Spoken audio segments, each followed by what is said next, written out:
Now I'm going to discuss about my project named fingerprint matching. So mainly fingerprint matching is a biometric technology that involves comparing between two fingerprints, and by the help of the uniqueness and their ridges, valleys and fingerprints, we can conclude that this fingerprint is this one, this fingerprint is this fingerprint belongs to this one. Like that we can conclude. So for fingerprint matching, we are having some applications like criminal identification and forensic. It means fingerprints are mainly used in finding the criminal. That means by in the spot of any incident, their criminals leave their fingerprints. So by the help of those fingerprints, the forensic team will investigate that the fingerprints belongs to whom. So by that we can find the criminal easily. And then civil identification. That means the fingerprints are very necessary in this application. That means government for issuing government documents like passports, driver's license, like this we need to give our fingerprints and then access control. That means in like for computers, for doors at homes, we are putting fingerprint access. That means that means our fingerprint is only able to access those things like door and computers. Without our fingerprint, it can't be opened, or we can't modify any data in computers. And then mobile device security. That means we are giving our fingerprints, or we are putting our fingerprints for as security for phone pay payment payment apps, and for our phone for opening we are using our fingerprints. And then for some private folders or private apps, we are giving our fingerprint access. Then only we can open or use the information in those privacy folders. And then time and attendance management. That means in many institutions or colleges, they are using fingerprint matching technique or fingerprint matching systems. That means by giving our fingerprint only, they can mark our attendance for the whole day. Without giving our fingerprint biometric, they marked as absent. And then banking and financial transactions. That means in many countries, and banking banks are providing an important technique like fingerprint matching. That means while doing our transactions, we have to give our access of fingerprints. Then only we can transfer the money from one account to the other account. Without giving fingerprint access, we can't able to transfer our money. And then mm, so like these many applications are we are having for in fingerprint matching. And for fingerprint matching fingerprint matching, we can implement both the uh, machine learning algorithms and also deep learning algorithms. Uh, for using, if we want to use machine learning algorithm, means we need to extract minutiae features. So mainly the minutiae feature means they are a combination of pictures and values. So minutiae features are having many types like it's a bifurcation region in the islands core, like that. But the mainly we are using the two mindset features. So they are ridge bifurcation and ridge ending. So here you can observe that ridge bifurcation crossover core ridge ending island delta 4. So here mainly we are using bifurcation. Means here we can observe that bifurcation. That means ridges are divided into two parts.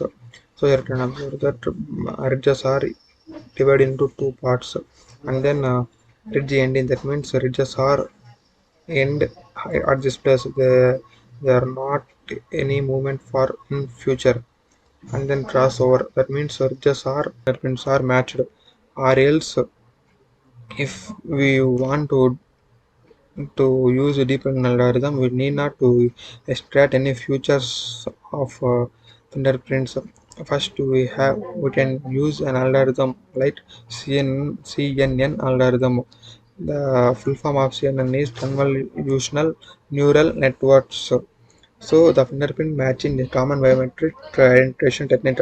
This we already know. So for verify or identify individuals based on their unique fingerprint patterns, we need to use convolutional neural network. Uh, and so for using this network, for using this algorithm, we are having many types. They are data collection. Firstly, we need to collect the data set which are having many fingerprint images.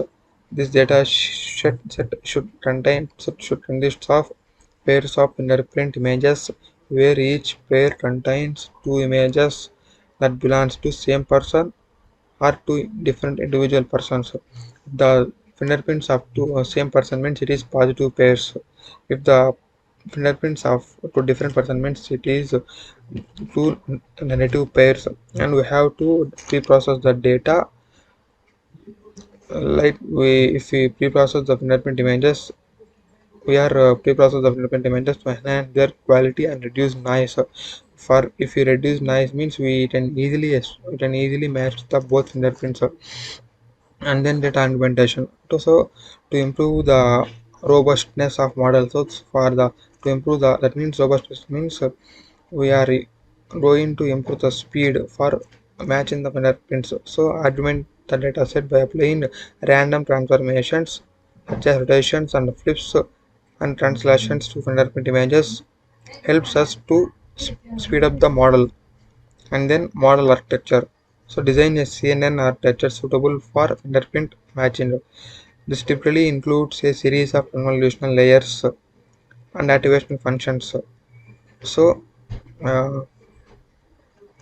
CNNs process each fingerprint image in a pair, then they can match the both fingerprints.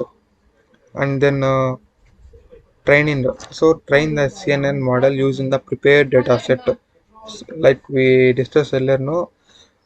First we have to gather the data set. So that data set we have by using that data set we train the model and choose a loss function.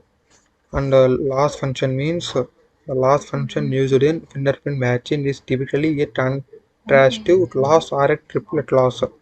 These loss functions help in learning embeddings, that means latent representations for fingerprint image, such that similar fingerprints are closer in the embedding space and dissimilar fingerprints as part. And last, we have to match the fingerprints a, a, by keeping in mind these all types. We have to match the fingerprints. If the both fingerprints are matched means we can easily conclude that these fingerprints are matched. So to perform fingerprint matching using the trained CNN, feed the fingerprint images through the network and compute the embeddings for each fingerprint. Then calculate the similarity between the embeddings of two fingerprint images by using Euclidean distance or cosine similarity. And then a threshold can be applied to determine whether the fingerprints are matched or not. So by using the fingerprint technique, we can easily match the two persons of different fingerprints, and we can conclude that these fingerprints are matched or else these fingerprints are not matched. So this technique is mainly uses in criminal issues or in any murder cases or like this. So fingerprint technique is very essential in these days, and and securing our data by using fingerprint is very important. And then fingerprint accessing for doors and uh, for any important folders we need to give our fingerprint, then we can secure those things. Thank you.